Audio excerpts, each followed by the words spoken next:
Welcome into a live Broncos breakdown. What's going on, everyone? We got a lot to talk about on today's show as we are just over a week away from training camp breaking ground. Can you believe 2023 season is going to be here like that? We're going to race through the preseason. Denver, Las Vegas, week 1. Broncos start off weekend 0-1. 1-0. I put some bad juju in the world right there. 1-0. So let's just restart this whole thing right now and get you guys involved in the comment section with your favorite Broncos player of all time. Let me know down in the chat while we let the audience build up a little bit. Allow everyone to click on the notification that we are live here on the channel. Who is your favorite player of all time? Does not have to be the best player, just the player that you loved the most. It could be someone you first watched growing up. Could be a current player right now. But let me know who your favorite player was in the comment section. I'll be giving shout-outs to everyone who chimes in down below. I'm seeing some legends of the game down there. Philip Lindsay, okay. Steve Atwater, John Lynch, Ed McCaffrey, Terrell Davis, Peyton Manning, Von Miller. Let me know in the comments who your favorite player all time is. For me, loved Demaryius Thomas. I mean, he was such a phenomenal player. Had that incredible play in overtime against the Steelers. Demaryius Thomas, rest in peace. We'll always remember DT. But Demaryius Thomas, my favorite player, I think I'll go with today. Von Miller, Terrell Davis, John Lynch or Ian Gold, Steve Atwater, such a great safety. I don't think Steve Atwater gets enough national recognition, right? Broncos fans know who Steve Atwater is. Even your above-average NFL fan might not know who he is, and that's kind of a crime because he was so dominant. Go watch some Steve Atwater highlights later.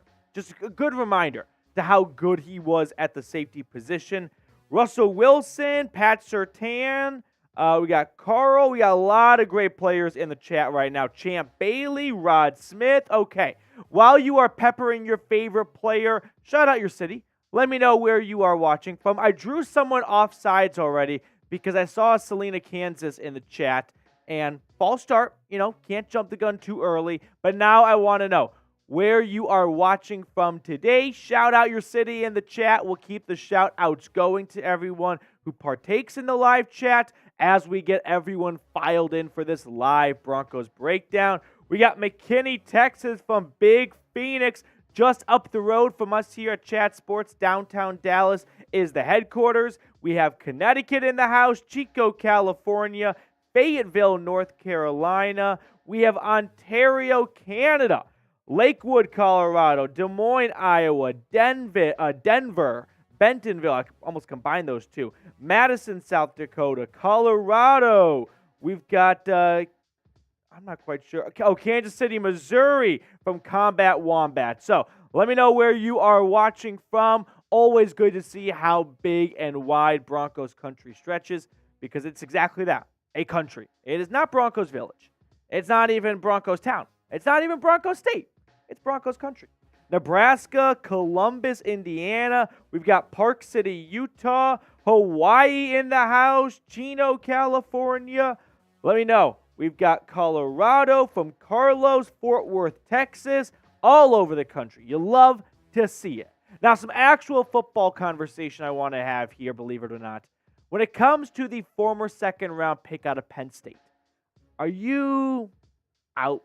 Have you given up on KJ Hamler? Or are you still holding on to hope that KJ Hamler can be what seems like a reasonable expectation for a second round pick entering their 4th season. Now, that does not include all the injuries he has sustained, but I would say if you are in on KJ Hamler, then you believe he's someone that's going to have a breakout year and get a second contract with this team. If you're out on KJ Hamler, you're like me and you know his days feel numbered in Denver. Whether this is just his last year as his contract expires soon, or he'll get traded, they'll move on from him, something like that. Are you out? Have you given up on KJ Hamler? I hate to be a Debbie Downer, but I'm putting my Y for yes in there. I just don't see him having a long-term future in Denver. I don't even see him getting over 500 yards this year, right? If he stays healthy, maybe he contributes for like 400 yards and 2 touchdowns, but I'm giving up on KJ Hamler being the guy that was supposed to stretch the field, right? Take it after Jerry Jeudy as, hey, we are completely revamping this wide receiver room. It is an air raid offense. We are going deep. We've got Jerry Jeudy for one of the most precision route runners, phenomenal quickness. The hands are coming along, but KJ Hamler is going to push this thing over the top by getting into the second level of the defense. We just haven't seen it. And the injuries are to blame. There's really no other way around it. He suffered a horrible ACL injury. He suffered a pec injury while training this offseason. It's been one thing after another for the former Nittany Lion, but I am giving up on KJ Hamler. You can call me a doubter. If he has a breakout year, I'll be the first to put my hand up and go, I was wrong. I fucked up. But for now, I just don't see it happening. So put me down for a yes, unfortunately. But if you go with N for no, good for you. You're more of an optimist than I am, but I got to keep it a buck with you guys. I just don't see it happening with Hamler in Denver. So we already have some questions filing in from Mr. Tim Stark, and that's actually a good segue here. We do have a mailbag at the end of today's show, so if you want to be featured on that mailbag, get your questions in now, #Broncos, or if you want to guarantee a spot on screen, you're welcome to Super Chat. If you do, we guarantee your question gets put on screen for that mailbag, and we'll include it throughout the show as well. So if you want to go above and beyond, you like the free content we're doing here, and you want to show some support to the channel, Super Chats are a great way to do so. If not, no harm, no foul, #Broncos in the live chat, and you're just at the producer text to pick his favorite question. So get those questions in early and often. Start peppering them in the chat. It can be about training camp, news, rumors, trades, anything under the sun, whatever your heart desires. Just get those questions in. So with that being said, here's what's on tap today. We're going to do a roster projection / prediction. Which one's better, you think? I think it's roster projection, but to me it seems like a tomato. Before training camp opens up, then we're going to look at some surprise cut candidates and a couple trade candidates as well, but surprise. So we're not going to go mainstream and re-hit the Courtland Sutton trade buzz now. We have hopefully put that one to bed. So we'll look at some surprise names that you might not be expecting. And then like we just talked about, that live Q&A. So #Broncos or Super Chat in the live chat function. So with that being said, we are going to jump into our first segment so you guys get an opportunity to see how the sausage is made, so to speak, a peek behind the curtains into filming a live Broncos breakdown, but we only have 10 likes. That just feels disrespectful. Come on, hit that thumbs up button. Me and producer Tex McCullough did not slave away all day to get 10 measly likes before we start the show. So once we get to, I'm going to say 20 likes, that's the benchmark. Once we get to 20 likes, we're going to hit pause and get this thing underway, or hit play rather, and then we will jump into our first segment. 8 likes to go, over 50 people watching. I know there are 8 of you out there right now who have not liked the video. I'll be giving shout-outs to everyone who likes the video and types me in the chat. We're at 15 likes, so 5 likes to go. 2 likes away. Let's get there. Let's get to 20 likes. 1 like away. Say it with me. Ramon Rivera is in the house. Sorry for being late, Ramon. You are always a staple of this channel. There we go. Hellboy Tim Stark liked the video. We're at 20 likes. That's what I'm talking about, Broncos Country. So let's jump into a live show now. Big text. We got the big green thumb. We got the big thumbs up. Okay. Green light is in. I've got Tamor, Big Dog Noah, Tony, Ramon typing me for liking the video. Keep hitting that like button. It helps the big YouTube god out. Now, let's jump into our first segment.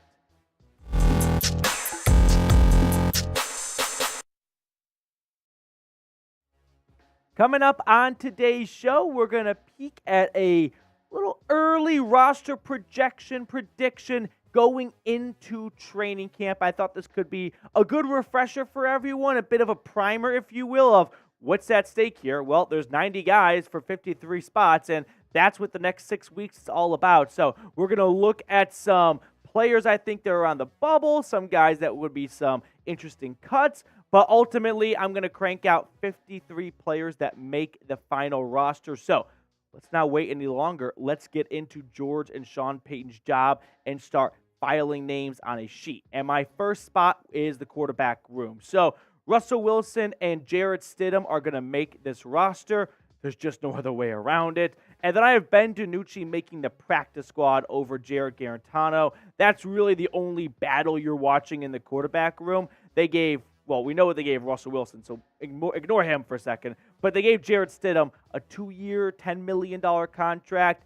You don't cut someone a few months later after giving them that much money. So quarterback seems pretty simple. But running back is a bit more interesting because you've got Javonte Williams, and not quite sure, at least as we're filming this right now, when he's going to be available, but we know he's going to make the roster. Samaje Perine was added in free agency along with Tony Jones, Tyler Beatty, Jaleel McLaughlin, and a fullback in Michael Burton. Here are the 4 guys I have making the roster from that room. Javonte Williams, Samaje Perine, Jaleel McLaughlin, and then I'm going to toss on a fullback as well, Michael Burton. Michael Burton was someone that Denver added in free agency, and they have started to tip their hand a little bit as to what they want to do on offense this year. They added a fullback, which is a dying breed in 2023. They added a blocking tight end. They traded for another tight end during the draft. I think and they signed 2 run-blocking offensive linemen specialties in Ben Powers and Mike McGlinchey. So I'm going to have the fullback on. Jaleel McLaughlin, a UDFA out of Youngstown State. He sneaks onto the roster, keeps the trend going for a UDFA to make the Broncos 53-man roster. That's one of my surprises throughout my roster projection, but that means no Tyler Beatty and no Tony Jones cracking the 53.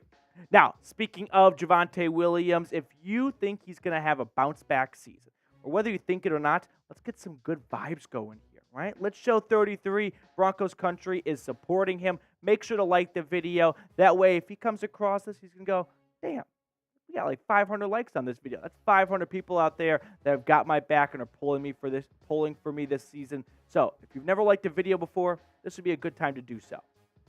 Shifting gears, let's look at the wide receiver room because, once again, this is a jam-packed room for Denver. Jerry Jeudy, Courtland Sutton, Tim Patrick, Marvin Mims are all, without a doubt, locks to make this roster, meaning they are not getting cut. That is for sure. After that, it's a bit more murky, right? You can make some cases, if you will. And the 2 other guys I have making the 53-man roster is Marquez Callaway, a former New Orleans Saints player who Sean Payton added in free agency, and then KJ Hamler. So Hamler sneaks on at the last spot, but I'm not completely sold on it. You could make a good argument for someone else, like maybe Montrell Washington. I would be somewhat surprised if Denver did not take on their former 5th-round pick after just 1 season, but also, who is Montrell Washington making the roster over? I don't think he's making it over any of those 6 guys right there. So unless Denver wants to add a 7th wide receiver, which they may, I think Montrell Washington finds himself on the outside looking in. Now, there were some other guys who were on the 53-man roster last year, like Brandon Johnson, Jalen Virgil, and 1 or 2 other names I'm forgetting right now, Kendall Hinton. And I think they're on the outside looking in. They're practice squad players. They're the first ones in if an injury pops up. But for now, those are my 6 wide receivers making the roster. So if Montrell Washington does end up getting cut, I think it would come as a bit of a surprise. It's not very often 5th-round picks get cut after 1 season, right? They're not, 3rd, 4th-round picks, but usually they get a bit of a longer leash. So Sean Payton, new guy in town, he might want to revamp the entire special teams unit and move on from the former Sanford Bulldog. But let me know who your surprise cut candidate is. Montrell Washington, someone else. Let me know your thoughts in the comment section. Moving on to tight ends. I think Denver takes 3 tight ends: Greg Dulcich, Chris Manhertz, Adam Trautman. They added Chris Manhertz in free agency, and they traded for Adam Trautman during the draft. To me, I just don't think you make those 2 moves if you don't see a spot for them on the roster. And so that leaves Albert O on the outside looking in here. Albert O had a good mini camp and OTAs, but at the end, I just see this team only taking 3 tight ends. So I think Albert O could be a trade candidate during the preseason. Remember when Denver traded like Trinity Benson, for example, to Detroit a few summers ago? That could be Albert O, where if an injury pops up, if a team needs a tight end, Albert O might be available for them. Now let's look at the offensive line. You've got Garett Bolles, Ben Powers, Lloyd Cushenberry. I did have Cushenberry make the roster, but that one might, be debatable. Quinn Meinerz, Mike McGlinchey, all making the roster there. And then your backups. Cam Fleming, he was re-signed to be that swing tackle. I think he will make the roster. Luke Wattenberg, a former 5th-round pick, I think he makes it on, along with the rookie Alex Forsyth. They signed Kyle Fuller, different Kyle Fuller, in free agency. So 3 centers right there. I'm sure a few of them will be kicked out to guard. And then Bailey Quinn as kind of that 10th offensive lineman who can bounce around from guard to tackle. So Denver adds 10 offensive linemen to their depth chart, into the roster altogether, and that kind of sets up the whole offense right there. Now, before we look at the defensive side, we want to get to 15,000 subscribers before training camp gets underway. We've got a ways to go. I mean, we're talking 725 ways to go. So if you have not subscribed, consider going ahead and doing so. It's completely free. Plus, you get the best Broncos YouTube content. So I can't think of another good reason other than that. Make sure to hit that sub button down below. Now, switching to the other side of the line of scrimmage, the defensive line. Zach Allen, DJ Jones, and Matt Henningsen are all pretty comfortable in terms of making this roster. Allen and Jones especially. They signed Tyler Lancaster, you might recall, a few weeks ago. I think he's going to make the roster. Then there's Mike Purcell and Ioma Wazirike. So Purcell is an interesting one because there are some cap savings to be had, and Wazirike was just a bit pedestrian last year, but I still think they're going to hold on to the former Iowa State Cyclone. So I have 6 defensive linemen making the roster. Jonathan Harris on the outside right now. I kind of tossed and turned with this one, but I don't think there is a spot for him after signing Tyler Lancaster and holding on to Purcell and Wazirike. Now, at the linebacker spot, it's a very interesting room here because Frank Clark is an outside linebacker. That's what Sean Payton said once they signed the former Kansas City Chief. You've got Singleton, Jewell, and Randy Gregory. But if you go deeper on that depth chart, what about Justin Stranad, right? The UDFA, Seth Benson, Jonathan Cooper, former 7th-round pick, Aaron Patrick coming off an ACL tear. Here are the linebackers I have making the final 53-man roster. Frank Clark, Singleton, Jewell, Gregory, Baron Browning, Drew Sanders, Jonas Griffith. Those should come as no real surprise to anyone. Jonathan Cooper has been turning heads so far this summer. He was really good during minicamp and OTAs. I've always liked what I've seen out of the former Buckeye, so I think Jonathan Cooper makes this roster as a special teamer and some extra depth at edge rusher because, you might need it throughout the season. Nik Bonitto makes the roster as well, but Aaron Patrick coming off an ACL tear, I think is a notable cut. It's a very deep outside linebacker room with Frank Clark in it, Randy Gregory, Baron Browning, Jonathan Cooper, Nik Bonitto. Maybe they want to move Patrick to inside linebacker to find him a spot on this roster, but I think he is someone on the outside looking in. Before we get to the rest of the defense, make sure you get your very own Broncos retro t-shirt. It's a pretty sick shirt in my opinion. Plus, it's on sale, so you really can't beat a deal like that. The link for it is in the comments and the description of today's video, but it is chatsports.com/DENretro. As we move on to the rest of the defense, the secondary. Pat Surtain, Damari Mathis, K'Wan Williams, all locks to make it. Riley Moss as well. Tremont Smith was someone they added in free agency as a return specialist, but also as a corner as well. So I think Smith has a good chance of making the 53. And then another UDFA signing, Art Green. Remember, Denver has a history of UDFAs making the 53-man roster. Art Green was a player that Denver had a pre-draft visit with. So they have their eyes on him for quite some time. And there is an open spot in the cornerback room, right? I think you can make some arguments for McMillian making the roster again. But for me, I'm going to go with the UDFA out of Houston, Art Green, as the sixth and final cornerback on this roster. As for the safety room, it's a very deep room, right? You brought back, or you re-signed Kareem Jackson. You drafted J.L. Skinner when you already drafted a safety last year in Delaren Turner-Yell, and the seasons prior in Caden Stearns and P.J. Locke. I think this team only takes 4 safeties. So if it is 4 safeties, it's Kareem Jackson, Justin Simmons, I think Caden Stearns, and you're not moving on from J.L. Skinner after drafting him in April. So that leaves P.J. Locke and Delaren Turner-Yell on the outside looking in. I didn't think Delaren Turner-Yell would get cut after just 1 season, but who's he making this roster over? Maybe they go with 5 safeties, but they routinely go with 4 safeties, and these would be the 4 safeties they would roll with. So I'd be interested to see what Denver does to try and squeeze an extra safety on, because it's a very deep room of theirs, but I just don't know who someone like P.J. Locke or Turner-Yell is making the roster over. And then to round it out for my special teams unit, the kicker's not on the roster right now. I don't think Elliott Fry will end up being this team's final kicker.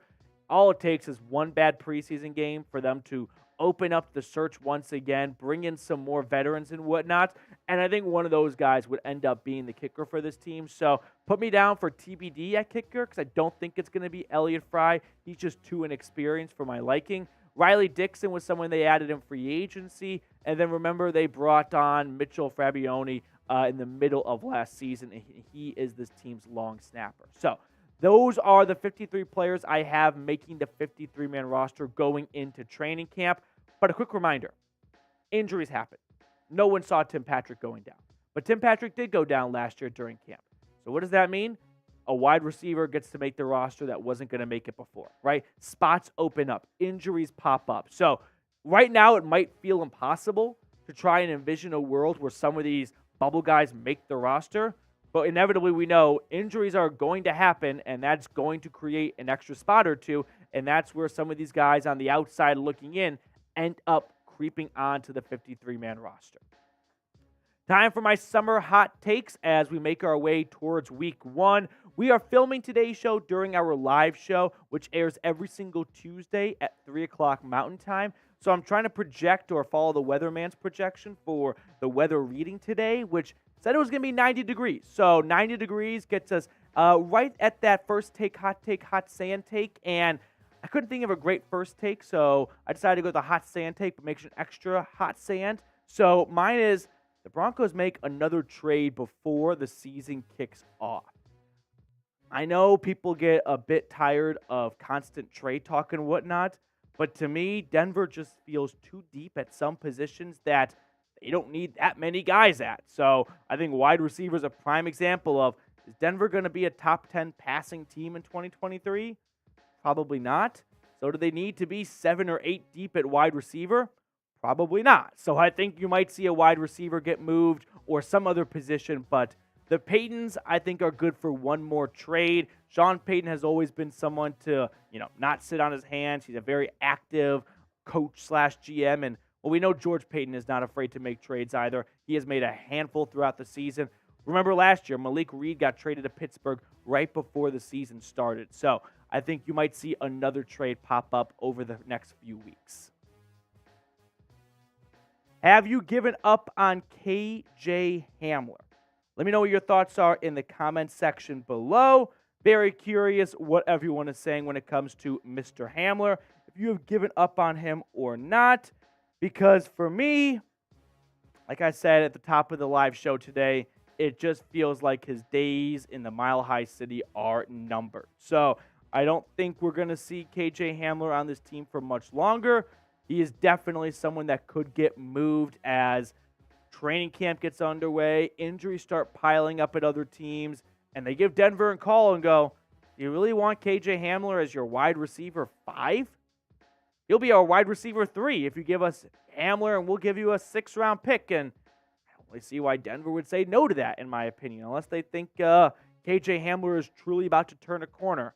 But I also don't know how many teams are calling for a guy, unfortunately, coming off a long list of injuries. And that sucks to see, but it's the National Football League. It's the not-for-long league. We got Tony saying yes, giving up. Lori has given up as well.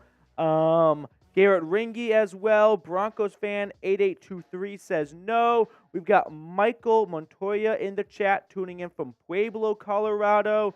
Hellboy saying he should be returning kicks.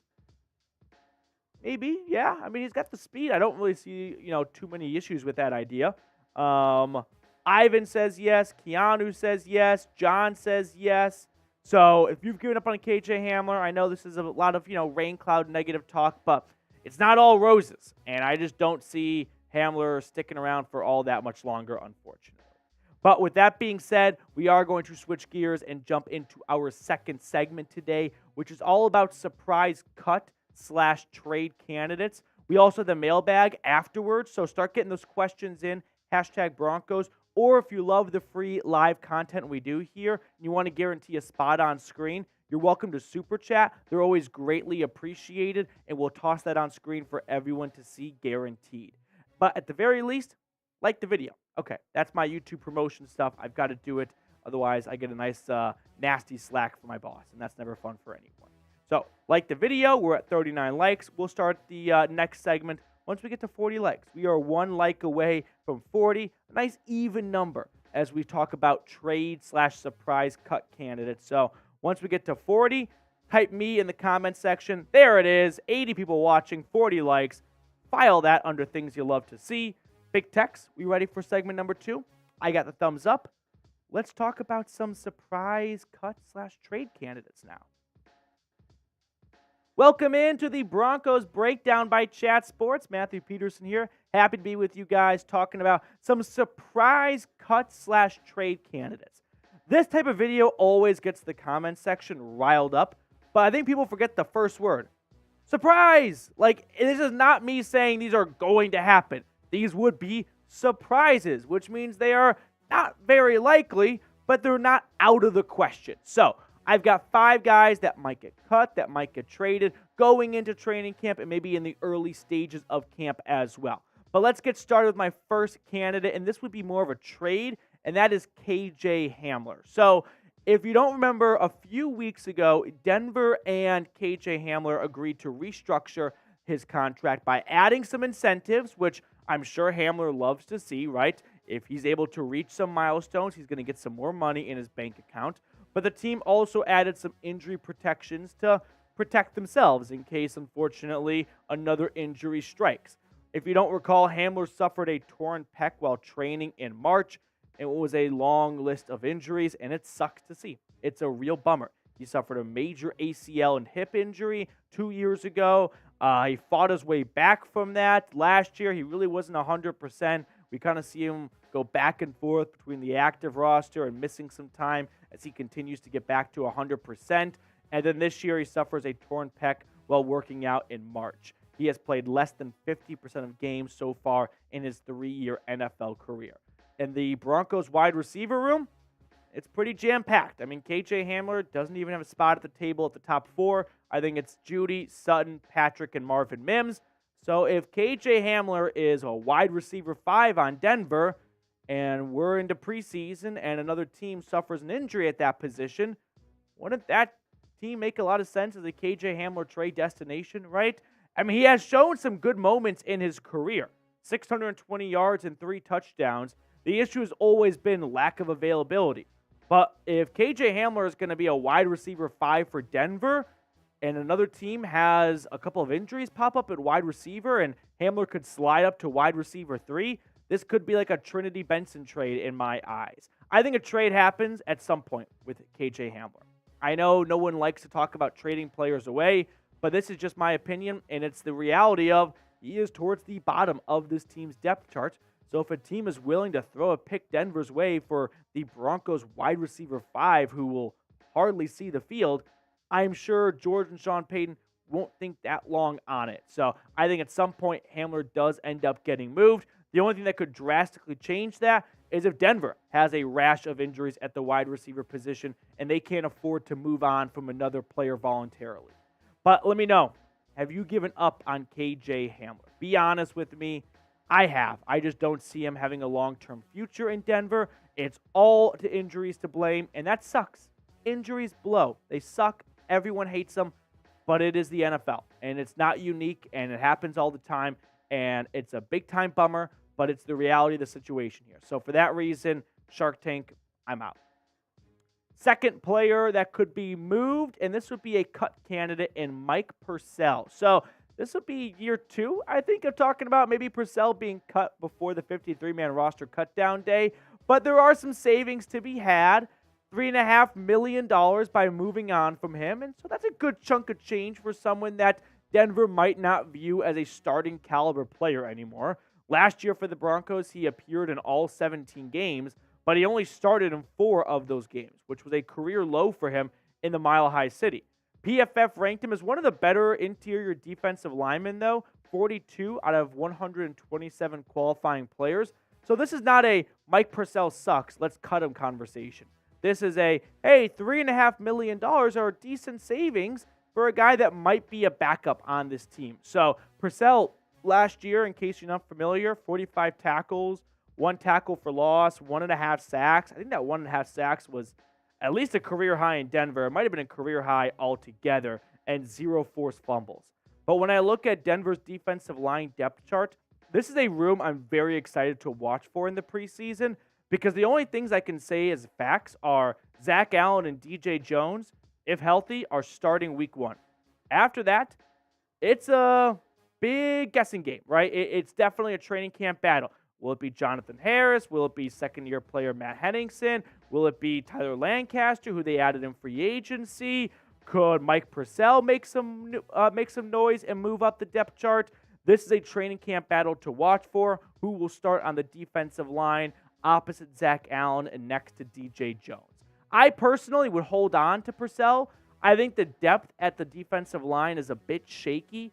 You've got Wazurike and Henningsen, 2 day 3 picks from last year, entering their second season that showed some good moments last year, but I didn't come out of last season thinking, okay, Denver's set at defensive line. Those guys looked like bona fide NFL talent. We're good to go. I don't want to see this team get soft on the defensive line and start getting pushed around in the trenches. So for that reason, I'd hold on with Purcell. It's not like $3.5 million is going to drastically change all that much. So it's not my money that Denver's spending. So I'd rather hold on to Purcell and keep some extra depth and experience on that defensive line. Quick little self-plug here. Consider subscribing if you have not already. We come into the office every single day at Chat Sports to get you guys daily content.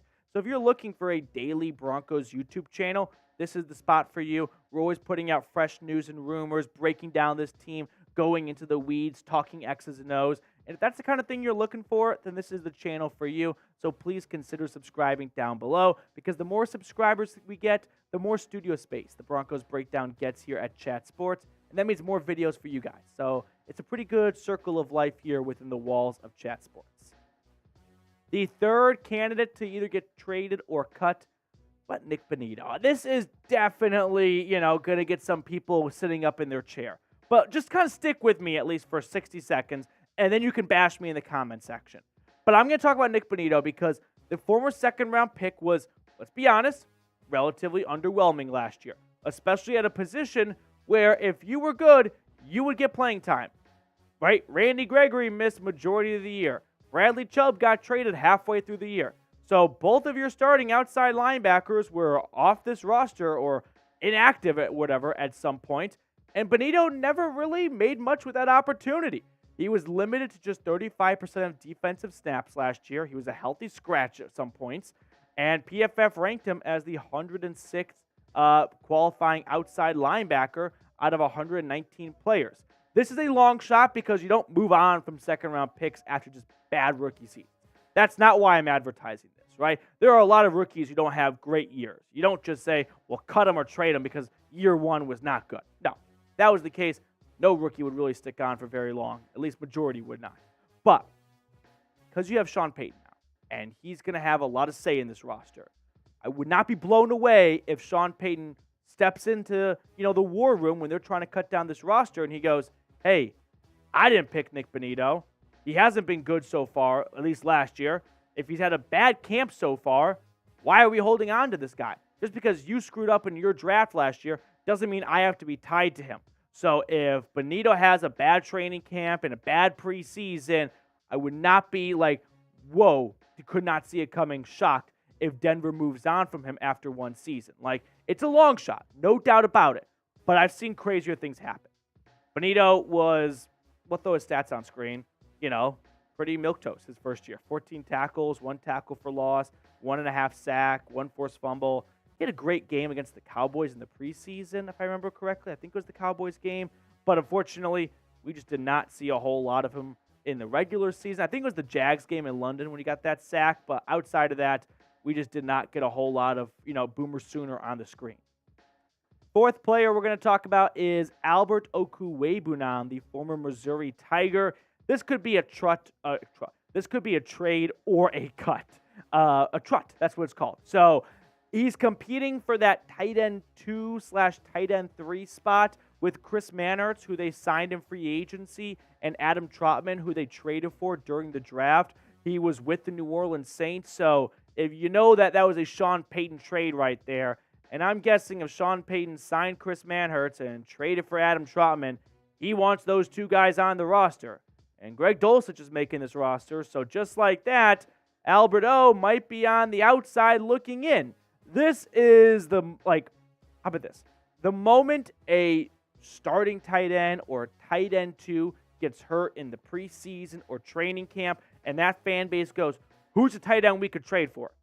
Albert Okwuegbunam will be on every single Bleacher Report article. You know what I mean? Like, any type of article of 5 tight ends this team could trade for because they lost their starting tight end. Albert O will be on that list. Denver will be getting a call before their preseason game even wraps up because he is on the outside looking in, I think, for this roster. I think Denver goes with 3 tight ends, and I just have a hard time making an argument that Albert O is more likely to make the roster over Greg Dulcich, Chris Manhertz, who they signed in free agency, or Adam Trautman, who they traded for in April.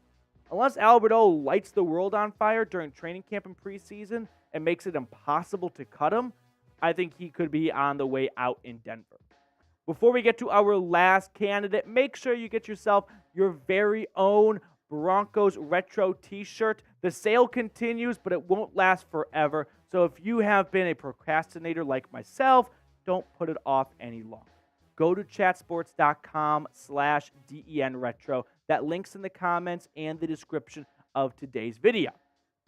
Okay, my 5th and final candidate is a trade candidate. Kind of like the Nik Bonitto one.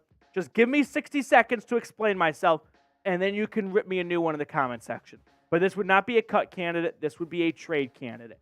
Denver could save nearly $5 million from moving on from Josey, Jewell, and Denver drafted Drew Sanders in the second day of the 2023 NFL Draft. Kind of spelled Josey Jewell's time in Denver coming to an end, right? They extended Alex Singleton 3-year contract. They draft Drew Sanders. Josey Jewell enters the last year of his contract. This is not a Josey Jewell stinks, let's trade him. No, I am not advocating. I want to make this clear, very, very clear. Even though some people are still going to say, stop trading Josey Jewell. I am not advocating for trading Josey Jewell. I am merely acknowledging the very real possibility of when you extend one off-ball linebacker in the offseason and draft another one a month later, that doesn't always signal that the other off-ball linebacker, in this case Josey Jewell, is a guaranteed lock to make the 53-man roster. And that's the whole point of the video. Surprise trade/cut candidates. This would definitely surprise me because last year, Josey Jewell was one of my favorite players on this team. He was so good. I think it was that Texans game, 128 tackles altogether last year, 7 tackles for loss, 2.5 sacks, and 2 forced fumbles. For an off-ball linebacker, he was a playmaker, right? 2.5 sacks and 2 forced fumbles. I believe he had an interception. Oh, yeah, he picked off Patrick Mahomes. I mean, the guy was awesome last year. He is still a very good football player, and I would like to keep good football players on this team. But I can also see the writing on the wall of Alex Singleton's extension, Drew Sanders' draft pick. If a team comes and makes a good offer for Josey Jewell, the Peyton Brass go, well, maybe Drew Sanders and the pick is better than Sanders on the bench and Josey Jewell writing out the last year of his contract. That's all I'm going to say. But who is your trade/cut candidate? We just went through 5 players. Let me know if I forgot someone. I went surprise only, so you can't go mainstream. No Jeudy, no Sutton, nothing like that. But let me know who your surprise candidate is to get traded or cut as we get ready for training camp. It is time for our summer hot takes, and we are filming today's video during our live show, Tuesday, 3 o'clock Mountain Time. So the weatherman told me it would be 94 degrees today, and that gets us a first take hot take. And it's got to be hot for new first takes because, well, I mean, Skip has no one to debate with anymore. But I think this is Dak Prescott's, I mean, this is not even Denver related, Dak Prescott's last year in Dallas. I just feel like Jerry Jones knows that literally his timer is ticking down, and he has seen Dak Prescott be very good for this team, but not get them over the hump in the playoffs. So you're telling me if Dak is on the hot seat and Dallas starts falling in love with, say, like Quinn Ewers or something like that in the draft, they might not make a move? I don't know. It's a first take hot take, but I think this is Dak's last year in Dallas. Okay. Have you given it? Let's get a different question on screen because, yeah. Is Dak even top 10? I don't think so. I used to be a big Dak stan. And then last year, kind of went sour on him a little bit. I don't know. I'm just kind of out on Dak right now. I have Dak phases. Right now I'm in the he's out phase. But maybe he'll come back in. I don't know. But who is your trade/cut candidate? Let me know in the comment section. I'll be giving shout-outs to everyone who gives me a name. But also we have that mailbag coming up next. Still looking for our first super chat. If you like the free content we do here, by all means, feel free to send a super chat our way, and we will toss that on screen for everyone to see. But at the very least, like the video. That always goes a long way. Tim Stark is he's in the same camp as me. Dak can't win on his own, just like Geno Smith. I mean, Geno just learned what winning was last year. Before that, he had never won anything. So Geno is just, discovering what the win column looks like. He is just, for the first time in his life, waking up going, so this is how it's supposed to feel on Monday after a Sunday win. I had no idea. We do the mailbag coming up next, so get those questions in, #Broncos, or you can super chat. Big text, we need some more questions. We'll be looking pretty good. Pretty solid, okay. Well, if you have a last-minute question and you want to skip the line, super chat, and that guarantees a spot on screen. But other than that, you're just at the mercy of Matthew McCullough, our established producer today, to pick his own questions. And he might not like your question. I don't know. Big Tex is a bit picky. Big Tex, okay, quick sidebar here. I'm going to put Tex on the hot seat right now. We call him Tex at the office. We order lunch every day. We got a sandwich place last week. Tex made an order with 4 modifications to a sandwich. There has to be a line. There has to, I know I'm going full Larry David at this point, but you can't make 4 modifications to a sandwich. Because at that point, you're ordering a different sandwich, right? You just can't do 4. I'm all for a modification or 2, but I think just 2. You can't go more than 2. The moment you go past 2 modifications, you run the risk of the kitchen going, dude, you're asking for way too much here. We're going to bat 750. We're going to go 3 for 4. And the sad thing is, the most important thing you either do or don't want on your sandwich might slip through the cracks because you asked for so many modifications. Why did I start talking about that? I honestly have no idea, but it was a hilarious little bit. I had a pretty good reasoning, I felt like, but now I don't know. Okay, so let's talk mailbag. Let's talk, that's my TED Talk. Maximum 2 modifications. You can't abuse the modification privilege. I just think you're going to get burned. Okay. I have a show to do. So let's do a mailbag. How does that sound, everyone? If you have a question, you know the drill. Hashtag Broncos Super Chat. Big text. Thumbs up. Okay. Let's jump into it. Let's get into a live mailbag.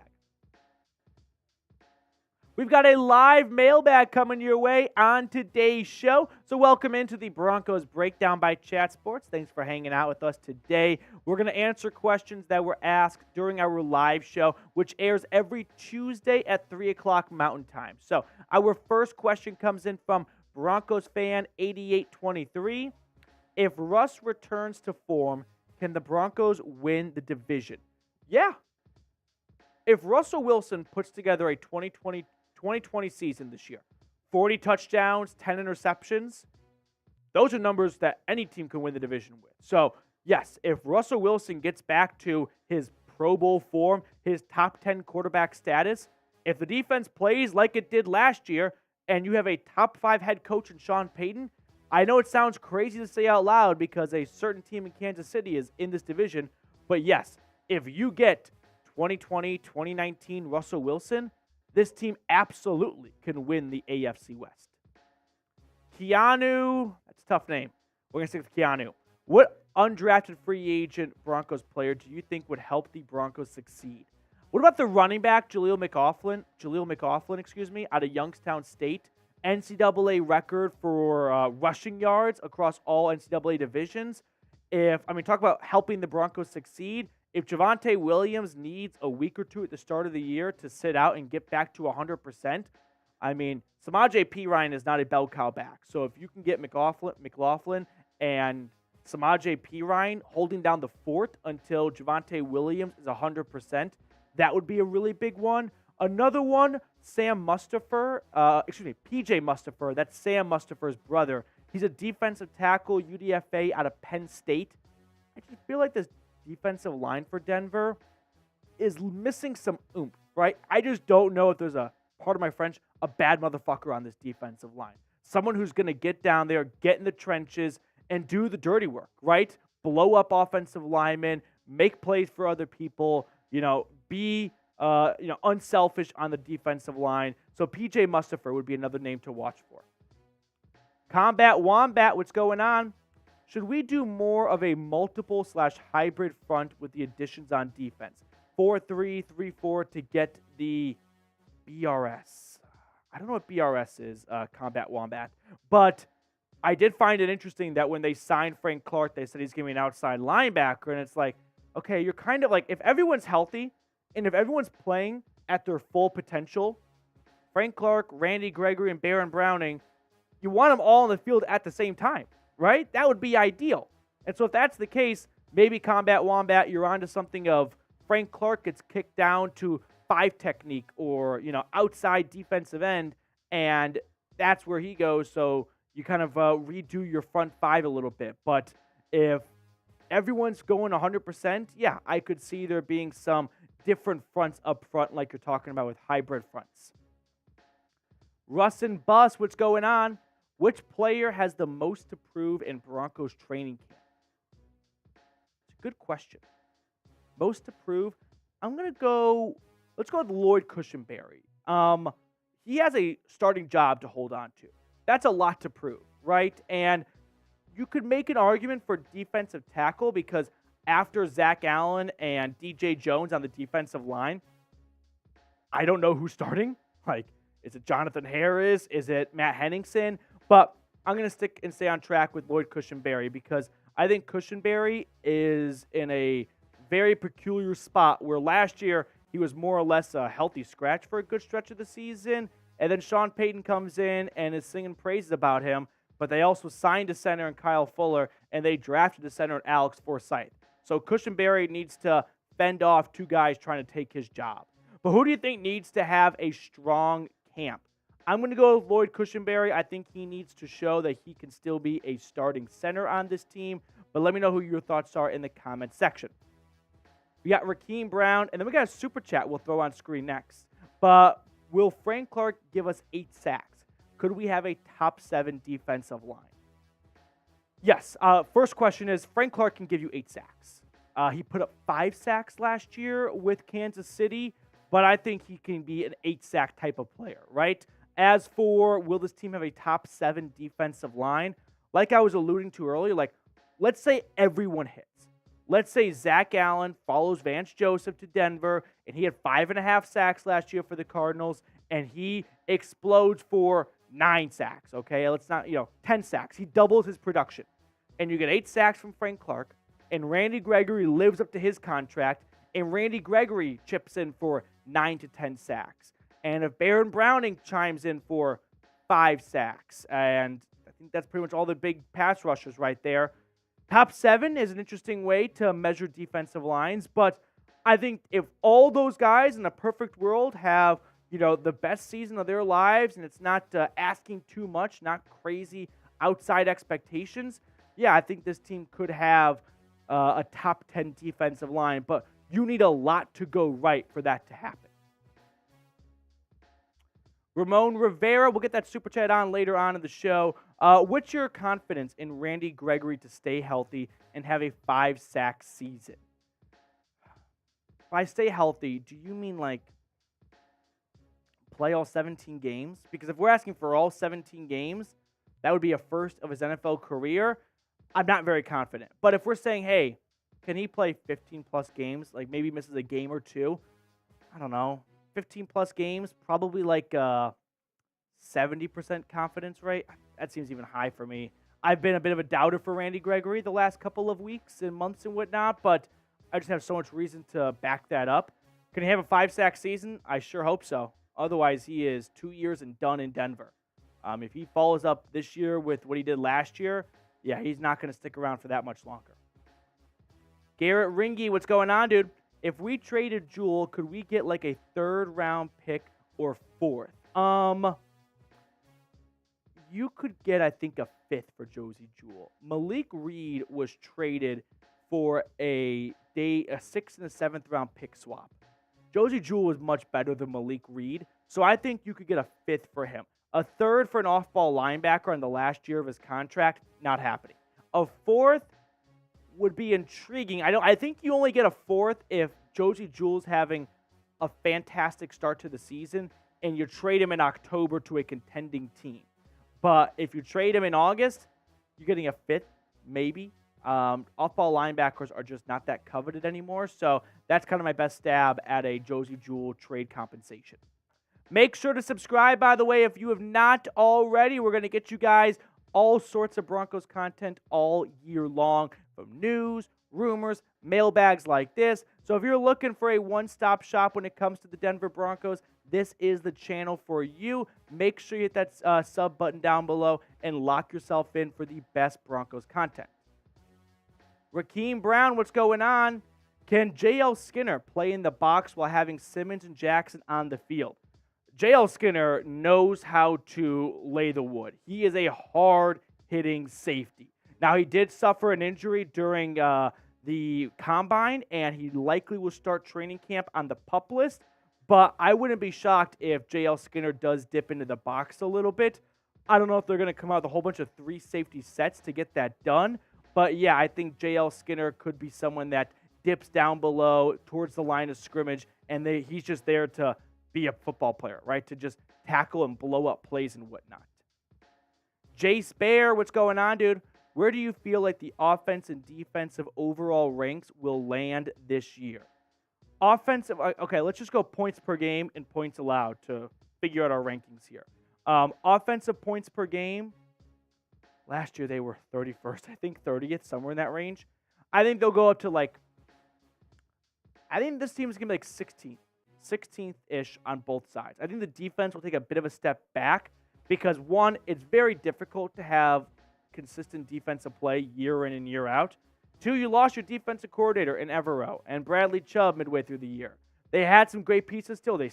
Patrick and Justin Simmons, but I don't think they'll be quite as good as they were last year, and I'm hopeful the offense will be much better than last year. So maybe the offense goes like in that 16 to 18-ish range, and the defense goes from that 9 to 12 range. I think that's where this team could end up at the end of the year. Judy's Burner, what's going on, dude? Marvin Mims finishing as this team's number 2 wide receiver. Maybe, right? I think the only way that happens is if we get a true, just, not even a breakout season, but an explosion from Marvin Mims that no one saw coming, which does happen from time to time in the NFL. Like, wasn't it scary Terry McLaurin? No one really saw him, and third-round draft pick by Washington, and he exploded onto the scene his first year. But I just think you're going to have to either have Courtland Sutton or Tim Patrick not be on this roster or not be healthy, right? There's just so many mouths to feed ahead of Marvin Mims. I don't think he's going to get enough targets, right? I think his role his first year is going to be run straight and run fast, right? Extend the field for us. And it's hard to lead a team or be second in receiving when you're a boomer bust type player. At least that's what you're, being asked to do your first season. So for that reason, I'm going to err on the side of no. But if Sutton or Patrick finds themselves not on the field on Sunday, Marvin Mims definitely could take the opportunity and run with it. But who do you think will end up leading the team in receiving? Let me know in the comment section below. File down there and give me the name you think will be that number one receiver. I'm going to go with Jerry Jeudy. Let me know who you think it'll be in the comment section.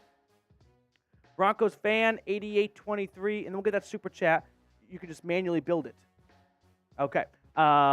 If Javonte Williams doesn't work out and Derrick Henry becomes available for a trade, do you think the Broncos should go for Henry? No.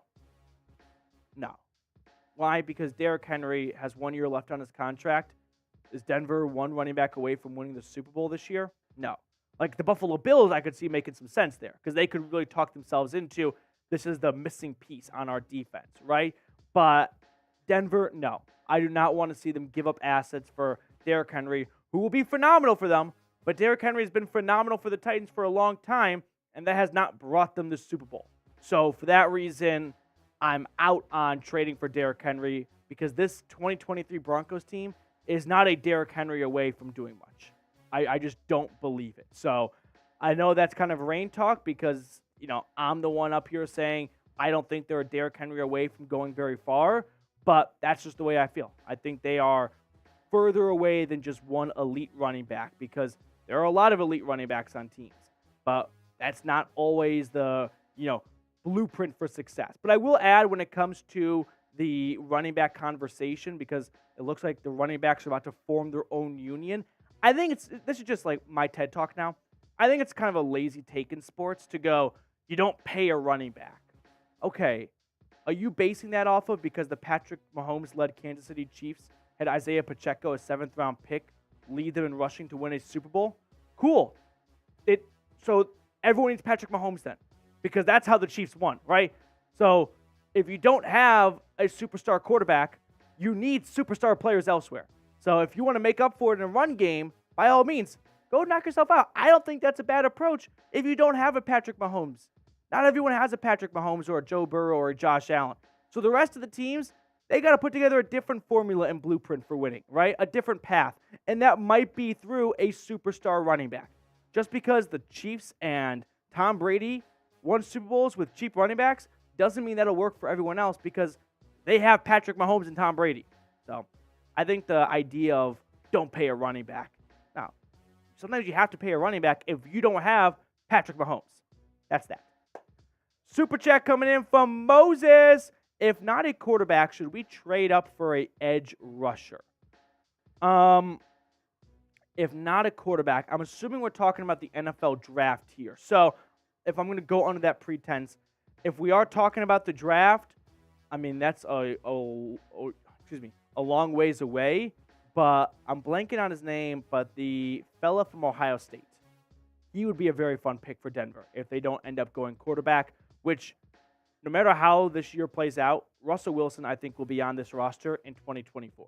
His dead cap hit would be an NFL record if they moved on from him after this year. So maybe you draft a quarterback this year to have him sit behind Russell Wilson for a year, but edge rusher definitely feels like a big area of need going into next offseason already. Some summer hot takes right now to get you guys on your way. We've been doing this all summer long, getting everyone ready until week 1. And we're filming this during our live show, which airs every single Tuesday at 3 o'clock Mountain Time. And the weatherman said it'll be 84 degrees today. So take it up with him if it's not. But my warm plate take, Marvin Mims will haul in 2 touchdown passes of over 50 yards. Marvin Mims is going to be one of those great daily fantasy football players where if you hit him right on the right week, he could have one of those 1 to 2 games where he just takes over and he wins by himself, right? He's got that ability where if one play, the defensive back takes off and gets caught sleeping or flat-footed, Marvin Mims will make him pay, and he's the kind of difference maker that could win a game single-handedly. So I think Marvin Mims is going to be almost like a Tyler Lockett of, which we know Russell Wilson loved, and he's going to have 2 touchdown passes over 50 yards. Who will lead this team in receiving? Let me know in the comment section below. I'm thinking Jerry Jeudy. Moses, shout out to you for the super chat. Thank you so much for going above and beyond to support the show. Greatly appreciated. We've got Benjamin in the chat. Benjamin asking, how will the new defensive coordinator compare to last year's? And what will the overall defense look like compared to last year because of the new DC? That's a good question, right? You go from Evero over to Vance Joseph. Both guys with a 3-4 defensive front, but they don't fall under the same coaching tree, if you will. So, differences? Honestly, I got to wait for preseason to really know, right? Because Vance Joseph is hopefully not going to come in here and, reinvent the wheel. He's got a really good defense at his hands, at his fingertips. You could probably keep it a lot of the same pieces in place, like how Evero left them, and have a rock-solid defense. But once the first preseason game gets underway and we get some more padded looks at this team, we'll have a better idea of how he wants to add his own wrinkles to it. I know he loves to blitz, so you might see a lot of blitz packages. And this team might need to blitz to get after the quarterback. So with that being said, thank you so much for tuning into today's live show. If you have not subscribed, go ahead and do so because we're going to keep you guys informed and entertained all training camp long. So make sure you hit that sub button down below. Keep yourself tapped in and locked in for the best Broncos YouTube coverage. Thanks so much to everyone for tuning in, hanging out with us today. We will sign off. We'll see you guys later, and go Broncos.